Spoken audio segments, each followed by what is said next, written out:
भगवान की रसमयी मधुमयी मंजुल मंजुल दिव्यादि दिव्य भव्यादि भव्य कथा रस के रसिक प्रबुद्ध श्रोतावृंद, माताएं बहनों,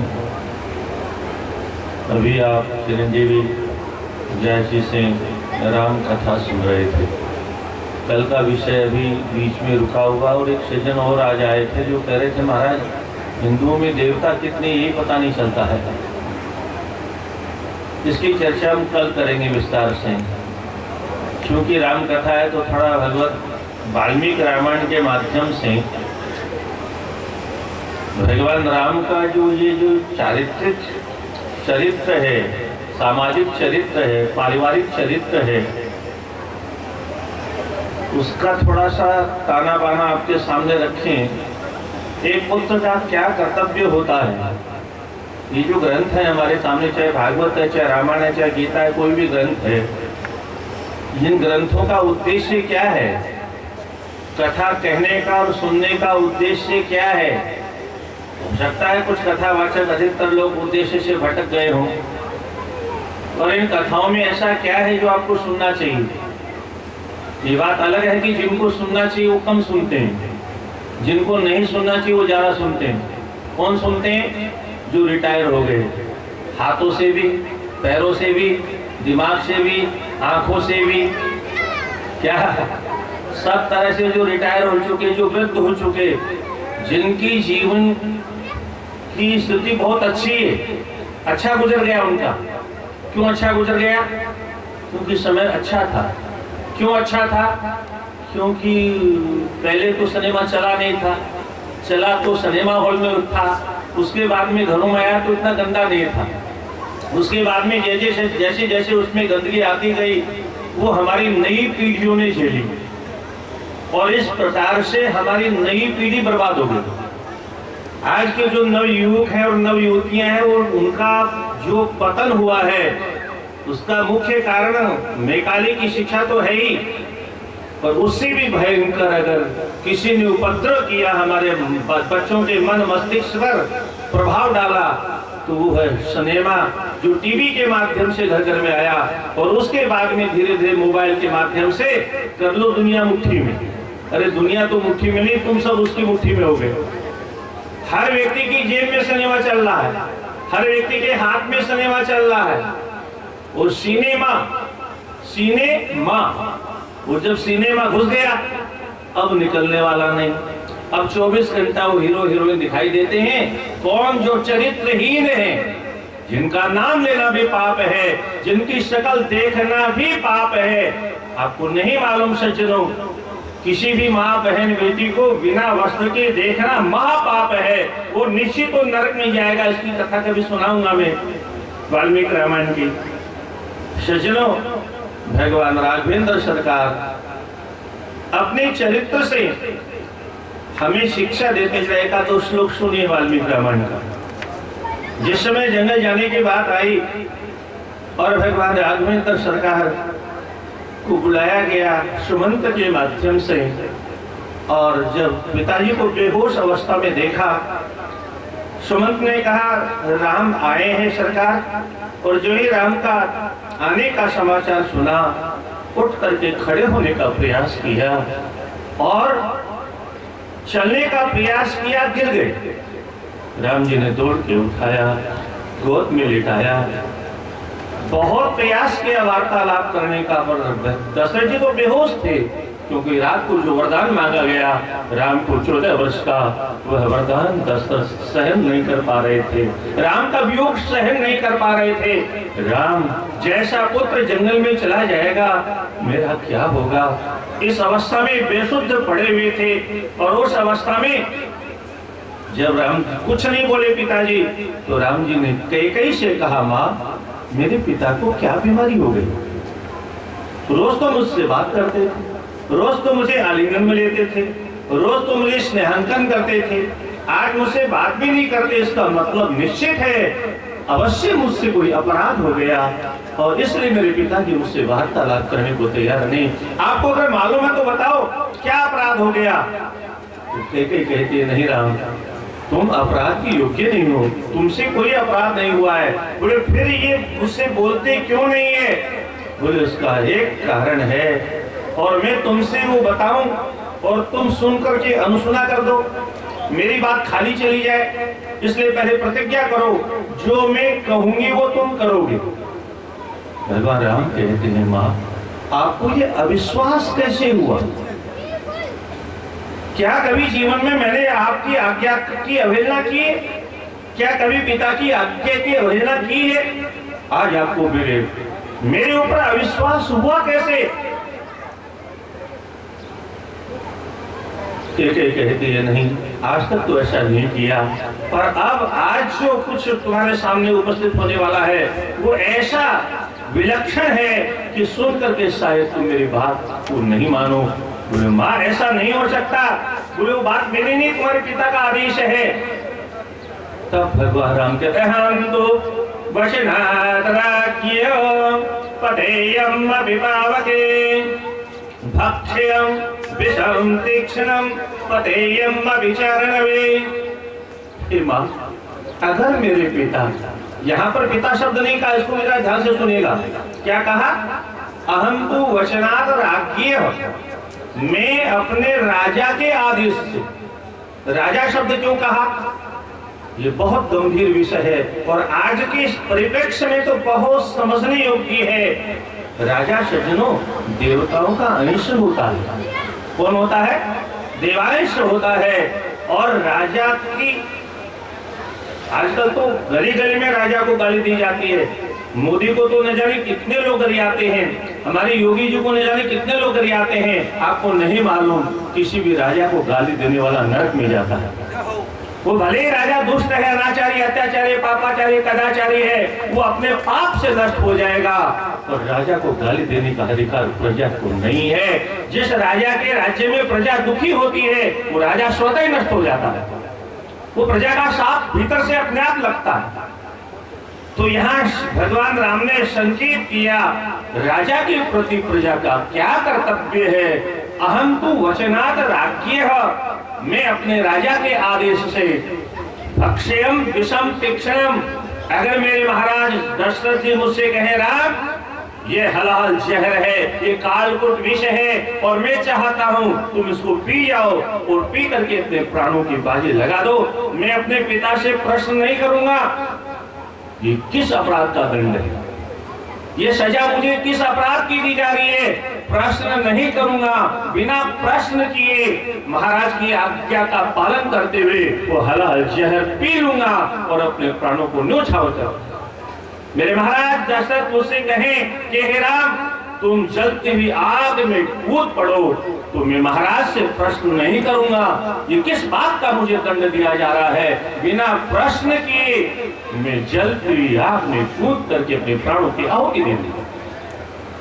एक पिता के प्रति पुत्र का क्या दायित्व है, आज का बेटा क्या जाने। और वैसे तो आज तो पुत्र होता ही नहीं। राधे राधे। एक महात्मा बहुत अच्छी बात कर रहे थे, बोले पहले पुत्र होते थे अब पुत्र नहीं होते, अब तो लड़के होते हो। क्या होते हैं? लड़के। नहीं समझे? नहीं समझे? लड़के होते हैं, यानी पति पत्नी दोनों लड़के पैदा करते हैं, आपस में लड़ के पैदा करते हैं और तब वो लड़के होते हैं, पुत्र नहीं होते। लड़के पैदा किया इसलिए लड़का हुआ, अब वो लड़के खाएगा, लड़के पिएगा, लड़के सोएगा, लड़के कोई चीज लेगा, जीवन भर लड़ेगा, हर समय हर घड़ी हर पल जहां देखो जिस समय देखो लड़के लड़के, सब कुछ लड़के करेगा। हिस्सा भी मांगेगा तो लड़के मांगेगा, लड़के लेगा, क्योंकि आपने लड़के पैदा किया है। अब जिंदगी भर आपके साथ में लड़के रहेगा, इसलिए लड़के नहीं पैदा करो, पुत्र पैदा किया करो। बोले आप कहोगे पुत्र किसे कहते हैं? हमारे शास्त्रों में हर शब्दों की व्याख्या है। जीवितम वाक्य करणाद मरणात् बहुभोजनम। जीते जी जो 3 काम करने वाला पुत्र कहलाता है। ध्यान से सुनिए, पुत्र किसे कहते हैं? जो जीवन में 3 काम करे अपने पिता के लिए माता के लिए, वह पुत्र कहलाने का अधिकारी है। जीवितम वाक्य करणात्, जब तक माता पिता जीवित रहे तब तक उनके सामने हमेशा मीठा बोले। क्या हमेशा मधुर वाणी में बोले, हमेशा आंख नीची करके बोले, आंख में आंख डाल करके नहीं। ऐसा न लगे माँ बाप को कि हमारे खा जाएगा अथवा जला देगा अथवा भस्म कर देगा हमको अपने आग से। जीवितम वाक्य करणाद, हमेशा मीठा बोले, मधुर बोले। अरे मीठा बोलने में क्या लगता है भाई? है? हमारा शास्त्र तो कहता है प्रिय वाक्य प्रधानेन सर्वे तुष्यन्ति जन्तवः तस्मात् तदेव वक्तव्यम वचने का दरिद्रता। मीठा बोलने से संसार में सब खुश होते हैं। मीठा बोलने से, आप भी सुनो, मीठा बोलने से संसार का हर प्राणी खुश होता है। अरे मनुष्य की बात तो छोड़ो, पशु पक्षी भी प्रसन्न होते हैं मीठा बोलने से। इसलिए तस्मात् तदेव वक्तव्यम, जब मीठा बोलने से सब प्रसन्न होते हैं तो हमारा शास्त्र कहता है प्रत्येक व्यक्ति का धर्म है वो मीठा ही बोले। अरे भाई बोलने में क्या दरिद्रता है? वचने का दरिद्रता, उसमें क्या कंजूसी करनी है? बाजार जाओ, सब्जी लाओ, कंजूसी कर लो, कपड़ा लाओ, उसमें वहां तो समझ में आता है। बोलने में भी कंजूसी, मीठा बोलने में भी कंजूसी, हद तो हो गई। आज इंसान को मीठा बोलना आता ही नहीं है, आएगा कहां से? क्योंकि सिनेमा में जितने डायलॉग हैं वो मीठे होते ही नहीं, वो कड़वे होते हैं, वो टेढ़े होते हैं। और उन डायलॉगों को जब हम घर में बोलने लगते हैं उसी समय घर में आग लगनी प्रारंभ हो जाती है। और एक बार आग लग गई तो दोबारा जीवन में कभी आग बुझती नहीं है। इसलिए सिनेमा के डायलॉग कह दो, सिनेमा देखो नहीं, वहीं रहने दो, उसी में ठूसे रहने दो, उसको अपने दिल दिमाग में मत रखो।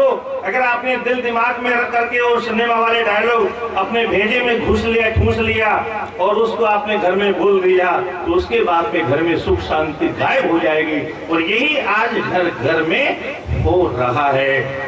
तो जीवितम वाक्य करणात् मरणात् बहुभोजनम, मृत्यु के बाद में भंडारा चकाचक समाज का करे, लोगों को खूब भोजन कराए। वो तो आपके राजस्थान में सुनते हैं मृतक भोज बंद हो गया, और बहुत कुछ बंद होने वाला है। क्योंकि विधर्मी लोगों का एक ही लक्ष्य है कि वह जितने भी सनातन धर्म की प्रक्रियाएं सब बंद कर दो। कुछ वर्षों पहले सती की पूजा बंद हो गई थी, आप लोगों को याद होगा। कुछ वर्षों पहले झुंझुनू में सती मंदिर में जाना बंद कर दिया था, मेला बंद कर दिया था। इसका मतलब क्या है? इस देश में सती सावित्री होना मना है, नंगा हो करके नाचना मना नहीं है। कपड़े फाड़ना मना नहीं है, कपड़े फाड़ करके नंगे होकर नाचना ये मना नहीं है, इसमें तो शोभा है। पर किसी सती सावित्री की पूजा करोगे तो ये पाप होगा, ये राजाज्ञा का उल्लंघन होगा, आपको सजा दी जा सकती है। क्योंकि आज के युग में सती की बात करते हो, सिनेमा के युग में सती की बात करते हो, नहीं, सतियों की बात मत करो। वो नंगे नाचने वाली हीरोइन उनको बुलाओ और बुला करके डोनेशन देकर के नाच कराओ। यहाँ भी अगर कोई आ जाए ना, अरे महाराज 10, 20, 50 गांवों की भीड़ इतनी आ जाएगी कि 10, 20 दब करके मर जाएंगे। कौन आ जाएगी? बोले उस सिनेमा की नाचने वाली आ जाए तो उसकी शक्ल देखने के लिए, एक बार नजदीक से देखने के लिए। क्या मिलेगा उससे? चरित्रहीन लोगों की शक्ल देखने से पाप लगता है, नाम लेने से पाप लगता है। अगर नाम लेना हो तो महापुरुषों का नाम लेना चाहिए, संतों का नाम लेना चाहिए, ऋषियों का, महर्षियों का, त्यागियों का, तपस्वियों का, योगियों का नाम लेना चाहिए। क्योंकि येषां संस्मरणात् वंशां सत्य शुद्धन्ति विग्रहा किम पुनः दर्शनास्पर्श पारशोचनादेवी। महापुरुषों का नाम लेने से क्या होता है? सुनिए, भागवत का श्लोक है। व्यास जी कहते हैं महापुरुषों का नाम स्मरण करने मात्र से जिस घर में महापुरुषों का नाम लिया जाता है वो घर पवित्र हो जाता है। येषां संस्मरणात् पुंसां, केवल स्मरण करने मात्र से, नाम लेने मात्र से जीवा पवित्र हो जाती है, अंतःकरण पवित्र हो जाता है, घर पवित्र हो जाता है। इससे अधिक अगर महापुरुषों का प्रत्यक्ष सामने दर्शन हो गया तब तो महापुरुष के चरणों को धो करके शरणागत पीने का अवसर मिल गया तो उसका भाग्य तो देवता भी नहीं सराह सकते। ऐसी महिमा है महापुरुषों की। ठीक इससे उल्टा दुष्टों का दर्शन करने से होता है, इससे उल्टा होता है। बस इतना ही समझ लो। ज्ञानाय दानाय च रक्षणाय खलस्य साधु विपरीतमेतद्। ये भी उल्टा होता है दुष्टों का दर्शन करने से, नाम लेने से, और वही आज हो रहा है। जो चरित्रहीन लोग हैं उनको हमारे बच्चों ने अपना फेवरेट हीरो बना लिया। क्या बना लिया? हमारा फेवरेट हीरो, हमारी फेवरेट हीरोइन। अरे चूल्हे में डूब के मर जाओ, नाला को चूल्हे पर पानी में डूब के मर जाओ, ये चरित्रहीन लोगों को अपना फेवरेट बना दो। किसी चरित्रवान की बात करो, चरित्रहीनों को दूर से नमस्कार करो, अन्यथा तुम्हारा चरित्र भी भांड में चला जाएगा। वही हो रहा है। चला गया सज्जनों, बोलने में शर्म आती है। हमारा देश इतनी तरक्की कर चुका है, इतनी तरक्की कर चुका है सज्जनों, बोल दो एक बाप के सामने उसकी बेटी सुरक्षित नहीं है। एक बाप के सामने उसकी बेटी सुरक्षित नहीं है। हम कहां जा रहे हैं? कौन सा विकास है ये? इसका नाम विकास है? जिस देश में एक बेटी अपने बाप के सामने सुरक्षित नहीं है, कहां सुरक्षित होगी वो? किस गांव में, किस गली में, किस मोहल्ले में, किस नगर में, किस जगह में, किस शहर में, किस स्कूल में, किस कॉलेज में, किस अस्पताल में, कहां सुरक्षित होगी वो? क्यों हुआ ऐसा? सिनेमा की गंदगी देख देख करके मनुष्य के खोपड़े में इतना काम घुस गया है, इतना क्रोध घुस गया है, इतना लोभ घुस गया है, और उसका दुष्परिणाम यह है कि आज कोई भी माँ, बहन, बेटी किसी भी कोने में कहीं सुरक्षित नहीं है। कुछ लोग कहते हैं कपड़े की बात मत करो, ये हमारी इच्छा है, हम क्या पहनेंगे। बहुत अच्छी बात है, तुम्हारी इच्छा है तुम पहनो, परंतु मुझे बताओ, तुम बहुत अच्छे हो, फटे कपड़े पहनते हो, बहुत बुद्धिमान हो, पर रास्ते में जो तुमको रावणों की भीड़ मिलेगी, राधे राधे, जो रावण मिलेंगे उनसे कैसे बचोगे?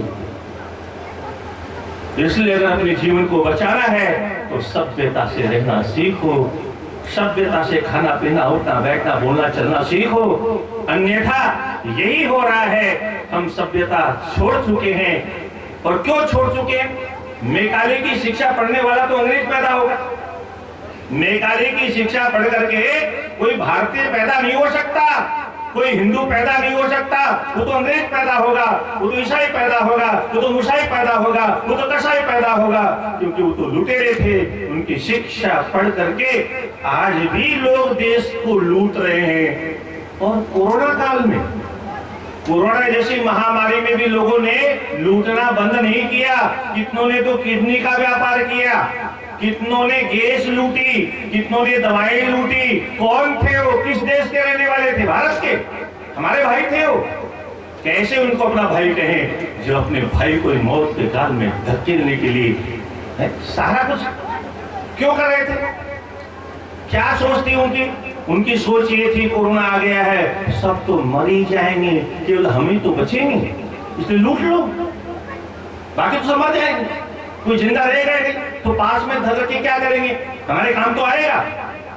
ये सोच जिस देश के लोगों की है, ये क्या है? ये मेकाले की शिक्षा का दुष्परिणाम है, ये शनिवार का दुष्परिणाम है। इसलिए सज्जनों, जीवितम वाक्य करणात् मरणात् बहु भोजनम गयाया पिंड प्रदानाच्च त्रिविध पुत्रस्य पुत्रताः। गया में जाकर के अपने माता पिता के लिए पिंड दान करने के कारण पुत्र को पुत्र कहा जाता है। और ये तीन काम नहीं करता है तो उसमें से वो पुत्र कहने लायक है ही नहीं। अब आपको ये समझना है कि हम पुत्र हैं, कि हम लड़के हैं, कि क्या है? राधे राधे। भगवान राम कहते हैं, हम तो वचनात् राज्य पतेयम् अभिपावके भक्ष्यं विषम तीक्ष्णं पतेयम् अभिचरणवे। अगर महाराज चक्रवर्ती सम्राट दशरथ मुझे आदेश दें कि हे राम, ये समुद्र है, लहरें 100 फुट ऊपर उठ रही है, तुम लहरों में कूद करके अपने प्राणों को न्योछावर कर दो, मैं बिना प्रश्न किए समुद्र की लहरों में समा जाऊंगा। इसका नाम है पुत्र होना। अपने पिता की आज्ञा कैसी भी हो, तुलसीदास जी इसलिए कहते हैं, माता पिता गुरु प्रभु के बानी बिनहि विचारी करिए भल जानी। अपने माता की, पिता की, गुरुजनों की आज्ञा को बिना विचार किए कर लेना चाहिए, उसमें विचार करने से पाप लगता है। ये हमारे देश की संस्कृति थी सज्जनों। और उसके बाद भाई भाई का संबंध कैसा होता है? भगवान राम का एक दृश्य देखिए। नचतेन विना निर्दम लभते पुरुषोत्तम। लक्ष्मण जी जब तक राम जी के पास में शयन कक्ष में उनके बिस्तर में आकर के पलंग पर आकर के साथ में सो नहीं जाते थे, तब तक राम जी को नींद नहीं आती थी। क्या लिखा है वाल्मीकि जी ने? नचतेन विना निर्दम लभते पुरुषोत्तम है। अपने छोटे भाई को जब अपने गोद में ले लेते थे, अपने हाथ का तकिया उसको लगा देते थे, तब राम जी को नींद आती थी। बड़ा भाई जब ऐसा होता है तब छोटा भाई लक्ष्मण जैसा होता, और बड़ा भाई रावण जैसा हो तो फिर छोटा भाई कुंभकर्ण जैसा ही होता। इसलिए राम की बातें करने से कुछ नहीं होगा सज्जनों, राम की कथा सुनने से भी कुछ नहीं होगा। जब तक राम हमारे जीवन में नहीं आएंगे, राम जब तक हमारे आचरण में नहीं आएंगे, तब तक कथा सुनने से कुछ नहीं होगा। भागवत, गीता अथवा रामायण जितने भी ग्रंथ हैं, क्या है ये ग्रंथ? ये हमारी जीवन की हर समस्याओं का समाधान है। इनमें क्या है? जीवन में समस्या कितनी भी हो, कोई भी हो, कैसी भी क्यों नहीं हो, पारिवारिक हो, सामाजिक हो, आर्थिक हो, वैश्विक समस्या हो, महामारी की समस्या हो, कोई भी समस्या क्यों न हो, हर समस्याओं का समाधान इन ग्रंथों में है। और आगे सुनिए, हमारे जीवन में होने वाले सभी प्रश्नों का उत्तर है इन ग्रंथों में। क्या है इन ग्रंथों में? हमारे जीवन के हर प्रश्नों का उत्तर है। कोई भी ऐसा प्रश्न नहीं है जिनका उत्तर इन ग्रंथों में न हो। ये बात अलग है कि आज की कथा कहने की परंपरा थोड़ी बदल गई है, केवल मात्र मनोरंजन मात्र हो गया है। अन्यथा हर कथा हमको कोई शिक्षा देती है। क्या देती है? हर कथा बहुत बड़ी होती है, हर श्लोक हमको शिक्षा देता है। अरे श्लोक की बात तो छोड़ो, एक एक शब्द हमको शिक्षा देता है अगर गंभीरता से इन ग्रंथों को हम पढ़ें। कुछ लोग कहते हैं पुराने जमाने बनाई, उसके बाद में भी खोपड़ी खराब नहीं होती जज की। हाँ, पिछले साल आपने पढ़ा होगा, आपके राजस्थान का पेपर था, दैनिक भास्कर, सुबह सुबह जयपुर में पढ़ रहा था मैं, उसमें जज कहता है, कोई घटना घटी होगी किसी बहन के साथ में, हेडिंग थी, आपको बहुतों को याद होगी। जज कहता है, रामायण के देश में और महाभारत के देश में ये महिलाओं के साथ में क्या हो रहा है? अबे उल्लू के पट्टे, जब रामायण तुम पढ़ाओगे नहीं, जब गीता पढ़ाओगे नहीं, जब महाभारत पढ़ाओगे नहीं, पोथी रखने से बच्चे को संस्कार बदल जाएंगे क्या? पोथी रखने से देश में कभी राम जी हुए इसलिए आज भी राम पैदा होंगे? कैसे? जब तक शिक्षा नहीं दी जाएगी उत्तम, तब तक बच्चों के अंदर संस्कार आएंगे कहां से? संस्कृत से संस्कार आते हैं, और संस्कृत भाषा तो पढ़ाई नहीं जाती, इसलिए संस्कार समाप्त हो गए हैं। एक दृश्य देखिए, उस समय जब वो